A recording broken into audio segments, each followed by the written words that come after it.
I really thought I knew how to grow tomatoes. I'd get this giant bushy plant and think to myself, look at that! I'm doing a fantastic job. I saw all that green, all those leaves, and just figured a massive harvest was right around the corner. But when it was actually time to pick them, I was always let down. It turns out I was growing more leaves than actual tomatoes. I was just plain wrong. But this is what I get now. A single tweak to how I plant them has literally doubled my harvest. I'm going to show you the old way versus the new way side by side and prove to you how you can stop growing leaves and start growing an unbelievable amount of tomatoes.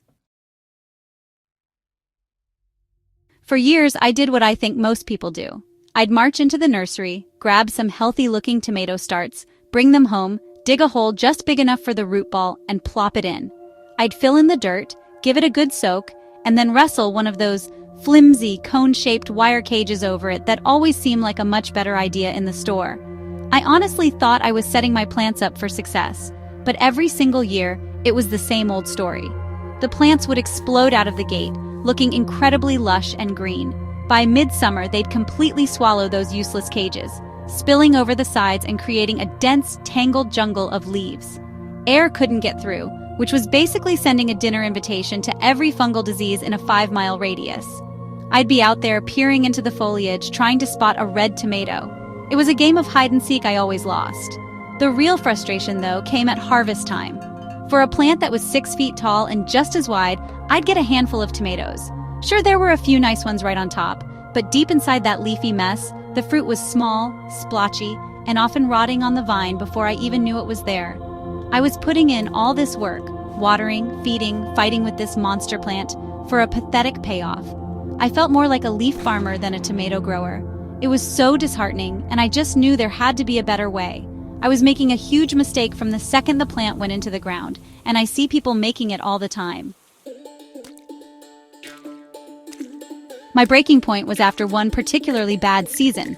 I had 2 enormous, gorgeous brandywine plants that gave me, wait for it, about 10 decent tomatoes, total, between both of them. I had put in months of work for a salad's worth of fruit, and I was ready to give up and just grow cherry tomatoes for the rest of my life. That winter, I fell down a research rabbit hole, digging through old gardening books, university websites, and watching hours of videos from old-school farmers and market gardeners. I checked out all kinds of methods. There were the upside-down planters, which seemed clever for a small patio, but totally impractical for the number of tomatoes I wanted to grow. Plus, they really only work for smaller determinate types, and I love my big sprawling heirlooms. Then, I saw the complex string trellis systems and the super aggressive single-stem pruning that a lot of pros use. It channels all the plant's energy into one vine and makes perfect tomatoes. But honestly, it seemed like a full-time job of pinching and pruning. I have a life, and I knew I wouldn't keep up with that. And then I found it, a technique called trench planting. The idea was so simple it felt like cheating. Instead of digging a deep hole and planting vertically, you dig a shallow trench and lay the tomato plant down sideways. It works because of a superpower that tomato plants have. Unlike most plants, tomatoes can sprout roots all along their stem if it touches the soil. You know those little fuzzy bumps on the stem? Those are basically pre-packaged roots just waiting to happen. By burying most of the stem sideways, you're not just using the little root ball it came with, you're turning the entire buried stem into one massive root system. More roots mean more water and more nutrients, which means a stronger plant and, most importantly, way more tomatoes. I decided this was it. This was the one change I was going to make, and I'd test it side by side.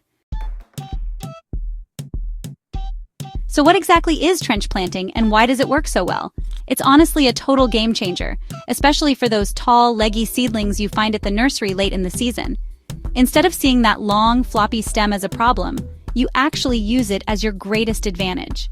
The real magic is in the tomato's biology. All those little fuzzy hairs on the stem are just waiting for some moist soil to burst out into a brand new root system. When you plant a tomato the old way, standing straight up, you only get roots from the original root ball and maybe an inch up the stem. But with trench planting, if you bury a foot of the stem sideways, you get a foot of new roots. This gives the plant a supercharged foundation. Think of it this way. The old way gives your plant a foundation the size of a tiny closet. Trench planting gives it a foundation the size of the whole house. This huge, shallow root system lives in the top few inches of soil, which is exactly where it's warmest and has the most nutrients. It also makes the plant incredibly tough. During a dry spell, it has a much wider area to pull moisture from. When a big storm rolls through, the plant is anchored into the ground like a fortress. You're basically tricking the plant into building a root system that's exponentially bigger and better than it would normally. This doesn't make the plant work harder. It actually makes its job easier. With all those roots, it can effortlessly pull in the food and water it needs to support tons of growth and, yes, heavy fruit production. It's a simple trick that works with the plant's natural abilities to set it up for success from day one. Okay, this is where it gets really fun. This is the proof. Last season, I bought 2 identical Cherokee purple seedlings from the very same tray at the nursery. Same height, same health, they were twins. Plant A was my old way control subject. I dug a standard hole, dropped the root ball in, filled the dirt back in, and popped a cage over it. Business as usual. Plant B was my new way champion. I used the trench planting method. I dug a trench about 5 inches deep and a foot long. I pinched off the lower leaves, laid the plant down on its side, and gently curved the leafy top up out of the soil. Then I just covered the stem and root ball with that beautiful soil. Even after just a few weeks, you could see a difference. But by August, it was staggering. My old way plant looked just like all my plants from the bad old days. It was a 6-foot-tall leafy beast, but it was a mess. It had some yellowing leaves near the bottom, a little stress, and even with all that size, the number of tomatoes was fine. I counted about 15 to 20 tomatoes, but a lot of them were small and buried deep inside the leaves where they'd never see the sun. Now, plant B, the trench-planted tomato. It was a completely different animal. It wasn't quite as tall, maybe 5 feet, but it was visibly healthier. The main stem was thicker, the leaves were a perfect deep green, and there wasn't a spot of disease on it. But the fruit, that was the jaw-dropping part. It was absolutely loaded. I wasn't just seeing a few tomatoes, I was seeing heavy clusters of them at every level. They were all hanging in the sun, ripening perfectly. When it was all said and done, I did the final count.